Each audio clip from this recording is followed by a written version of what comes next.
Have you ever wished you could live a life untouched by pain? Imagine walking through the world free from the sting of criticism, rejection, or betrayal. No longer haunted by past hurts or the pressure to appear strong on the outside, just living freely and authentically. Now, picture that for a moment. No masks, no pretenses, just you as you are. Maybe that version of you seems too far off, maybe even impossible. But let's talk about something real, something that could make that life possible. It all starts with understanding the strength within vulnerability.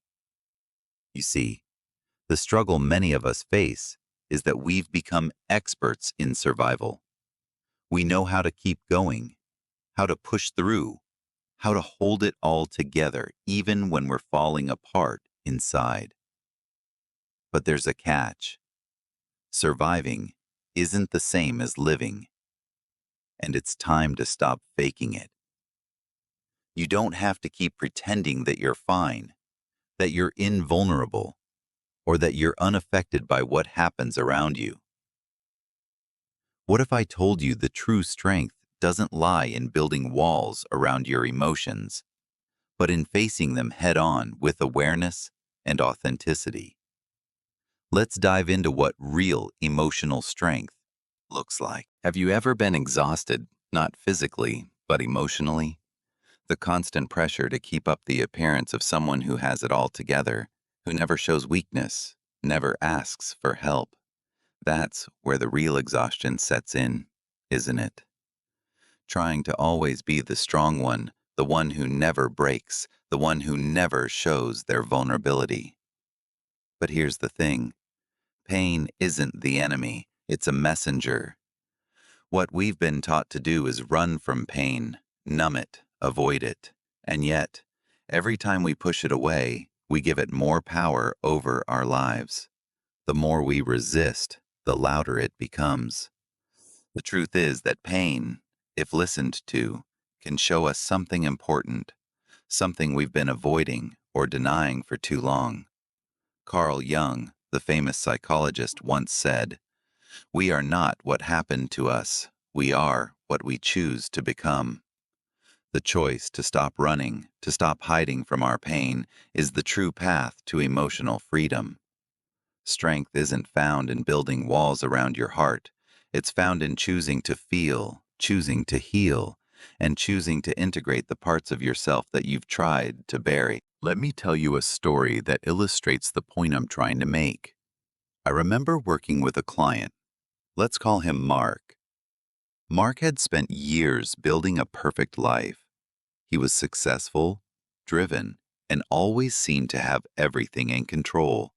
But beneath the surface, he was battling deep emotional wounds from his childhood, wounds he had never addressed because he believed that success and perfection would keep him safe from the pain. Mark came to me one day, exhausted, not physically, but mentally and emotionally.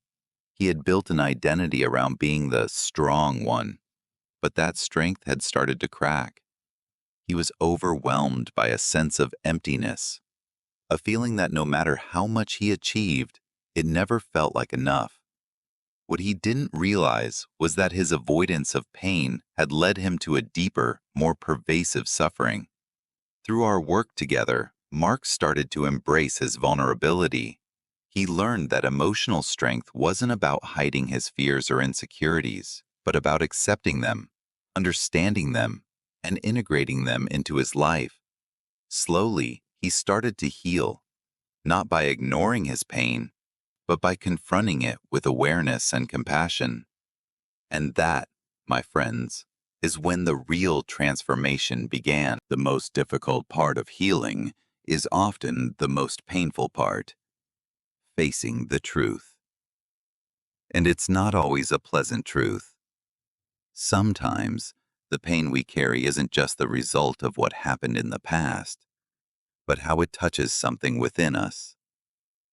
It's not always the rejection itself, but the story we've carried about rejection. It's not the silence, but the old wounds of feeling invisible, the betrayal, the broken trust, they touch deeper parts of ourselves that are still unhealed. But here's the beauty of it. When you face those wounds, when you stop running from them, they lose their power. Jung called this process individuation, the journey of becoming your true self. By embracing all of you, including the parts that are broken, scarred, or hidden. It's a journey into the unconscious, where the real work happens. You might feel like you've been carrying the weight of the world on your shoulders. That's how many of us feel at one point or another, especially when we think we need to be strong all the time. But what if the real strength isn't in pretending to be invulnerable, but in accepting your vulnerability? When you stop running from the uncomfortable feelings and instead embrace them, you start to uncover the depth of who you really are. Self-awareness isn't a luxury, it's a necessity. It's the difference between living a life that feels true to you and one that feels like it belongs to someone else. It's about making peace with all of you, the beautiful, the broken, the messy.